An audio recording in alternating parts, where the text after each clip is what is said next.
नमस्कार भाई दोस्तों। आपको पता है कुछ दिन पहले संसद के अंदर जिक्र हुआ था बंदी सिंह की रिहाई का। उसके ऊपर गृह मंत्री साहब ने कुछ बोला था। काफी विवाद खड़ा हुआ था। जेल के अंदर से बलवंत सिंह राजोवाल है, उन्होंने बिल्कुल बाकायदा गृह मंत्री अमित शाह के नाम पर लेटर लिखा। उस लेटर का एक एक शब्द आपको बताएंगे, एक एक शब्द। उससे पहले आज जो ड्रामा दिल्ली में चल रहा है, या जो आम आदमी पार्टी नोटंकी में बताया था ना, ये इनसे भी 4 कदम आगे नोटंकी करने में आम आदमी पार्टी। पंजाब के अंदर से भी आंदोलन का ऐलान हो गया, डेट फिक्स होगी। आपको भी पता है इस बात का कि डेट फिक्स होगी। उस आंदोलन का ऐलान हो चुका है।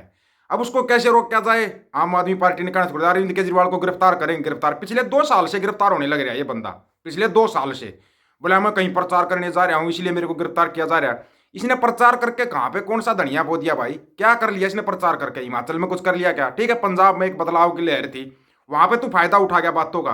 लेकिन वहां पर भी तू इस आधार पर बनाया था कि तू बंदी सिंह को रिहा करेगा और नशा छुड़वाएगा। सबसे बड़ी तो नशे वाली बात थी पंजाब के अंदर से। वो नशा छुड़वा दिया क्या पंजाब के अंदर से? इसके ऊपर जब सवाल खड़े होते हैं तो ये मतलब बंदा नोटंकी में सबका कुछ ना कुछ लगता है। अब ये सुबह से इसकी नोटंकी चल रही है, बीजेपी मेरे को गिरफ्तार करवाएगी, बीजेपी मेरे को गिरफ्तार करवाए। अरे बीजेपी ने ईडी का सम्मन है और चौथा सम्मन भी दे दिया ईडी ने, उसको चौथा सम्मन दे दिया। ईडी गिरफ्तार करेगी? कोई पार्टी थोड़ी गिरफ्तार करेगी।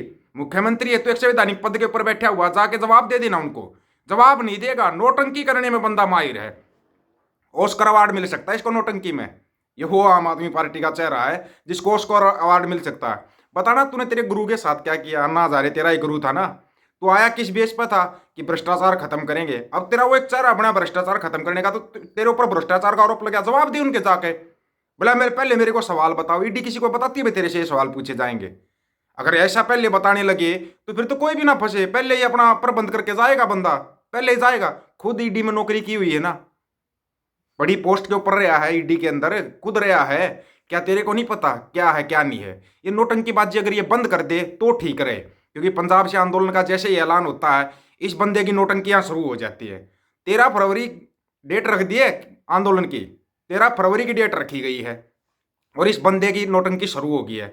भाई हमने तो पिछले साल बोल लिया था भाई एक बार इस अरविंद केजरीवाल को पूछताछ करो ना, इससे गिरफ्तार करो, ये कितना आम आदमी आदमी है। तेरा खुद का दामाद है जो बोलता था मेरे पास तो चुनाव में खर्चा करने के लिए पैसे नहीं, गाड़ी के किराए के पैसे नहीं है, वो आज एक एक रात में 10-10 लाख रुपए खर्च कर रहा है। वो पैसा कहाँ से आया फिर? बताएगा कोई कहाँ से आया वो पैसा? तेरा दामाद जो कल तक बिल्कुल गरीब बता रहा था अपने आप को कि मेरे पास तो इतने पैसे भी नहीं मैं प्रचार कर सकूं। तुम्हारे जो ड्रामा जो नोटंकी है ना, सबको पता था तुम बी टीम हो। अब तुम्हारी नोटंकी सामने आ गई पूरी खुल के। हम भी चाहते जिस दिन ये गिरफ्तार होगा उस दिन बताएंगे हम भाई ये कर लिया गिरफ्तार। और ये क्यों गिरफ्तार कर रहे हैं? पता है आम आदमी की सरकार है पंजाब के अंदर, कार्यकर्ता हर पार्टी के होते हैं, इसमें कोई दो राय नहीं है। वो ड्राम में नोटंकीबाजी करेंगे इसके कार्यकर्ता हैं। जो सबसे बड़ा तो इसका रोबोट ही नोटंकी करेगा, रोबोट नोटंकी करेगा पंजाब के अंदर। ये ध्यान रखना ताकि आंदोलन पे फोकस ना हो सके लोगों का। आपने पता है जो बलवंत सिंह राजोवाला भाई ने जवाब भेजा था, क्या आपने उस जवाब को सुना? एक एक शब्द सुन लीजिए। ਭਾਈ ਬਲਵੰਤ ਸਿੰਘ ਰਾਜੋਆਣਾ ਦੇ ਵੱਲੋਂ ਜੋ ਚਿੱਠੀ ਕੇਂਦਰੀ ਗ੍ਰਹਿ ਮੰਤਰੀ ਅਮਿਤ ਸ਼ਾਹ ਨੂੰ ਲਿਖੀ ਗਈ ਹੈ ਉਸ ਦੇ ਵਿੱਚ ਸਭ ਤੋਂ ਪਹਿਲਾਂ ਉਹਨਾਂ ਲਿਖਿਆ ਹੈ ਕਿ ਮੈਂ ਸਮੁੱਚੀ ਮਾਨਵਤਾ ਦੀ ਚੜ੍ਹਦੀ ਕਲਾ ਲਈ ਉਸ ਅਕਾਲ ਪੁਰਖ ਵਾਹਿਗੁਰੂ ਜੀ ਅੱਗੇ ਅਰਦਾਸ ਕਰਦਾ ਹਾਂ। ਤੁਸੀਂ ਦੇਸ਼ ਦੀ ਪਾਰਲੀਮੈਂਟ ਦੇ ਵਿੱਚ ਖੜ ਕੇ 28 ਸਾਲਾਂ ਤੋਂ ਜੇਲ੍ਹ ਅਤੇ 17 ਸਾਲਾਂ ਤੋਂ ਫਾਂਸੀ ਚੱਕੀ ਵਿੱਚ ਬੈਠੇ ਮੈਨੂੰ ਸੰਬੋਧਨ ਹੁੰਦੇ ਹੋਏ ਇਹ ਕਿਹਾ ਹੈ ਕਿ ਜਿਸ ਵਿਅਕਤੀ ਨੇ ਗੁਨਾਹ ਕੀਤਾ ਹੈ ਅਗਰ ਉਸ ਨੂੰ ਆਪਣੇ ਗੁਨਾਹਾਂ ਦਾ ਅਹਿਸਾਸ ਹੀ ਨਹੀਂ ਹੈ, ਪਛਤਾਵਾ ਹੀ ਨਹੀਂ ਹੈ, ਉਹ ਵਿਅਕਤੀ ਦਇਆ ਦਾ, ਰਹਿਮ ਦਾ ਹੱਕਦਾਰ ਨਹੀਂ ਹੈ। ਤੁਹਾਡੇ ਵੱਲੋਂ ਪਾਰਲੀਮੈਂਟ ਵਿੱਚ ਦਿੱਤੇ ਹੋਏ ਬਿਆਨ ਉੱਤੇ ਮੈਂ ਇਹੀ ਕਹਿਣਾ ਚਾਹੁੰਦਾ ਹਾਂ, ਤੁਸੀਂ ਮੇਰੇ ਉੱਤੇ ਉਹ ਕਾਨੂੰਨ ਲਾਗੂ ਕਰਨ ਦਾ ਯਤਨ ਕਰ ਰਹੇ ਹੋ ਜਿਹੜਾ ਅਜੇ ਦੇਸ਼ ਦੇ ਵਿੱਚ ਲਾਗੂ ਹੀ ਨਹੀਂ ਹੋਇਆ। ਫਿਰ ਵੀ ਮੈਂ ਤੁਹਾਨੂੰ ਇਹ ਦੱਸਣਾ ਚਾਹੁੰਦਾ ਹਾਂ ਕਿ ਮੈਂ ਕੋਈ ਗੁਨਾਹ ਨਹੀਂ ਕੀਤਾ। ਤਾਂ ਫਿਰ ਪਛਤਾਵਾ ਕਿਸ ਗੱਲ ਦਾ, ਮਾਫੀ ਕਿਸ ਗੱਲ ਦੀ? ਮੈਂ ਤੁਹਾਨੂੰ ਇਹ ਯਾਦ ਕਰਵਾਉਣਾ ਚਾਹੁੰਦਾ ਹਾਂ ਕਿ ਤੁਹਾਡੀ ਪਾਰਟੀ ਦੇ ਸਿਰਮੌਰ ਆਗੂ ਅਤੇ ਦੇਸ਼ ਦੇ ਪ੍ਰਧਾਨ ਮੰਤਰੀ ਮੋਦੀ ਜੀ ਨੇ ਪਾਰਲੀਮੈਂਟ ਵਿੱਚ ਖੜ ਕੇ ਇਹ ਕਿਹਾ ਸੀ ਕਿ 1984 ਦੇ ਵਿੱਚ ਕਾਂਗਰਸੀ ਹੁਕਮਰਾਨਾਂ ਦੇ ਵੱਲੋਂ ਸਿੱਖਾਂ ਦੇ ਸਰਵਉੱਚ ਧਾਰਮਿਕ ਅਸਥਾਨ ਰੂਹਾਨੀਅਤ ਦੇ ਕੇਂਦਰ ਸ੍ਰੀ ਦਰਬਾਰ ਸਾਹਿਬ ਜੀ ਉੱਤੇ ਟੈਂਕਾਂ ਅਤੇ ਤੋਪਾਂ ਦੇ ਨਾਲ ਕੀਤਾ ਗਿਆ ਹਮਲਾ ਅਤੇ ਹਜ਼ਾਰਾਂ ਨਿਰਦੋਸ਼ ਸਿੱਖਾਂ ਦਾ ਕੀਤਾ ਗਿਆ ਕਤਲੇਆਮ ਦੇਸ਼ ਦੀ ਏਕਤਾ ਅਤੇ ਅਖੰਡਤਾ ਦੇ ਸੀਨੇ ਵਿੱਚ ਖੋਬਿਆ ਹੋਇਆ ਖੰਜਰ ਹੈ। ਕਾਂਗਰਸੀ ਹੁਕਮਰਾਨਾਂ ਦੇ ਵੱਲੋਂ ਕੀਤੇ ਹੋਏ ਗੁਨਾਹਾਂ ਅਤੇ ਪਾਪ ਹਨ। ਹੁਣ ਤੁਸੀਂ ਹੀ ਦੱਸੋ ਕਿ ਦੇਸ਼ ਦੀ ਏਕਤਾ ਅਤੇ ਅਖੰਡਤਾ ਦੇ ਸੀਨੇ ਦੇ ਵਿੱਚ ਖੰਜਰ ਖੋਭਣ ਵਾਲੇ ਗੁਨਾਹਗਾਰਾਂ ਦੇ ਨਾਲ, ਪਾਪੀਆਂ ਨਾਲ ਲੜਨਾ, ਉਹਨਾਂ ਦੀ ਪੁਸ਼ਤ ਪਨਾਹੀ ਕਰਨਾ ਗੁਨਾਹ ਹੈ ਜਾਂ ਇਹਨਾਂ ਪਾਪੀਆਂ ਦੇ ਖਿਲਾਫ ਲੜਨਾ ਗੁਨਾਹ ਹੈ? ਤੁਹਾਡੇ ਵੱਲੋਂ ਪਾਰਲੀਮੈਂਟ ਵਿੱਚ ਦਿੱਤਾ ਹੋਇਆ ਬਿਆਨ ਕਾਂਗਰਸੀ ਹੁਕਮਰਾਨਾਂ ਦੇ ਜ਼ੁਲਮਾਂ ਦੇ ਨਾਲ ਜ਼ਖਮੀ ਹੋਈਆਂ ਸਿੱਖ ਭਾਵਨਾਵਾਂ ਦਾ ਅਤੇ ਮੋਦੀ ਜੀ ਵੱਲੋਂ ਪ੍ਰਗਟ ਕੀਤੀਆਂ ਭਾਵਨਾਵਾਂ ਦਾ ਅਪਮਾਨ ਹੈ। ਅਮਿਤ ਸ਼ਾਹ ਜੀ, ਜਿੱਥੋਂ ਤੱਕ ਦੇਸ਼ ਦੇ ਸੰਵਿਧਾਨ ਨੂੰ ਮੰਨਣ ਦੀ ਜਾਂ ਨਾ ਮੰਨਣ ਦੀ ਗੱਲ ਹੈ, ਮੈਂ ਅਦਾਲਤ ਵਿੱਚ ਸੱਚ ਬੋਲਿਆ। ਮੈਂ ਜੋ ਵੀ ਕੀਤਾ ਉਸ ਨੂੰ ਅਦਾਲਤ ਵਿੱਚ ਸਵੀਕਾਰ ਕਰ ਲਿਆ। ਮੈਂ ਅਦਾਲਤਾਂ ਨੂੰ ਇਹ ਵੀ ਦੱਸਿਆ ਹੈ ਕਿ ਮੈਂ ਇਹ ਸਭ ਕੁਝ ਕਿਉਂ ਕੀਤਾ। ਮੈਂ ਅਦਾਲਤਾਂ ਦੀ ਝੂਠੀ ਕਾਰਵਾਈ ਦਾ ਹਿੱਸਾ ਨਹੀਂ ਬਣਿਆ। ਤੁਸੀਂ ਕਹਿੰਦੇ ਹੋ ਕਿ ਸੰਵਿਧਾਨ ਨੂੰ ਨਹੀਂ ਮੰਨਦਾ। ਮੈਂ ਤੁਹਾਨੂੰ ਇਹ ਪੁੱਛਣਾ ਚਾਹੁੰਦਾ ਹਾਂ ਕਿ ਹਜ਼ਾਰਾਂ ਨਿਰਦੋਸ਼ ਸਿੱਖਾਂ ਦਾ ਦਿੱਲੀ ਦੀਆਂ ਗਲੀਆਂ ਦੇ ਵਿੱਚ ਕਤਲੇਆਮ ਕਰਨ ਵਾਲੇ, ਗੁਜਰਾਤ ਦੰਗਿਆਂ ਦੇ ਦੋਸ਼ੀ, ਬੀਬੀ ਬਿਲਕਿਸ ਬਾਨੋ ਦੇ ਗੁਨਾਹਗਾਰ ਅਤੇ ਹੋਰ ਵੀ ਘਿਨੌਣੇ ਤੋਂ ਘਿਨੌਣੇ ਅਪਰਾਧ ਕਰਨ ਵਾਲੇ ਸਾਰੇ ਗੁਨਾਹਗਾਰ ਅਤੇ ਅਪਰਾਧੀ ਕੀ ਸੰਵਿਧਾਨ ਨੂੰ ਮੰਨਣ ਵਾਲੇ ਲੋਕ ਹਨ? ਕੀ ਸੰਵਿਧਾਨ ਉਹਨਾਂ ਨੂੰ ਇਹ ਸਾਰੇ ਘਿਨੌਣੇ ਅਪਰਾਧ ਕਰਨ ਦੀ ਇਜਾਜ਼ਤ ਦਿੰਦਾ ਹੈ?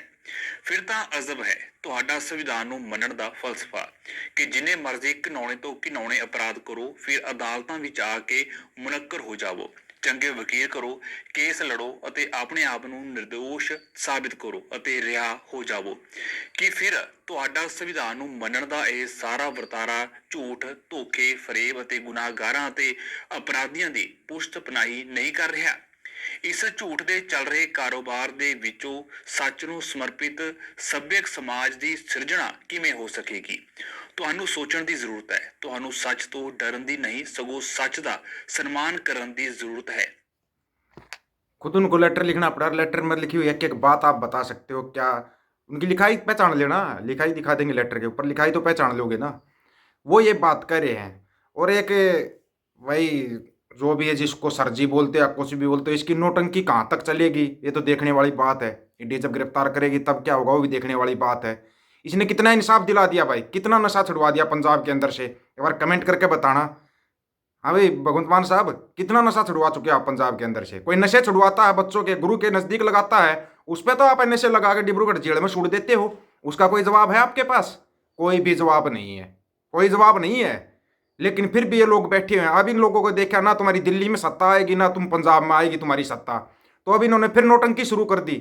ये कर रहे हैं सरासर नौटंकी, नौटंकी कर रहे हैं ये। और भगवंत मान साहब, अकाल पुरख वाहेगुरु आपको सद्बुद्धि दे। आप जो एडवर्टाइजमेंट करते हो ना, वो एडवर्टाइजमेंट यहाँ भी आती है टीवी के अंदर, आपकी एडवर्टाइजमेंट देखते हैं, रिकॉर्ड करके जनता को दिखा देना आपकी एडवर्टाइजमेंट किस टाइप की आती है, तो आपको खुद को शर्म आएगी। एडवर्टाइजमेंट देख के शर्म आएगी आपको, जो ऐड आप कर रहे हो। अभी भी आप भले ही आपने पग के अंदर सिर फंसाया, आप सिंह नहीं हो, कहीं बोल दो आप सिंह हो, आप सच्चे सुच्चे सिंह नहीं हो, ये बात हम बिल्कुल खुल के कह रहे हैं। लेकिन अकाल पुरख आपको सद्बुद्धि दे, अपने भाइयों का साथ देना सीखो। जिन भाइयों ने आपको इस मुकाम तक पहुंचाया है ना, आपको परमानेंट इस मुकाम पे बैठा सकते हैं, लेकिन अपने भाइयों का साथ देना पड़ेगा। दिल्ली की दलाली बंद करनी पड़ेगी। दिल्ली की दलाली आप बंद नहीं कर सकते तो आप भी सिखों के सगे नहीं हो।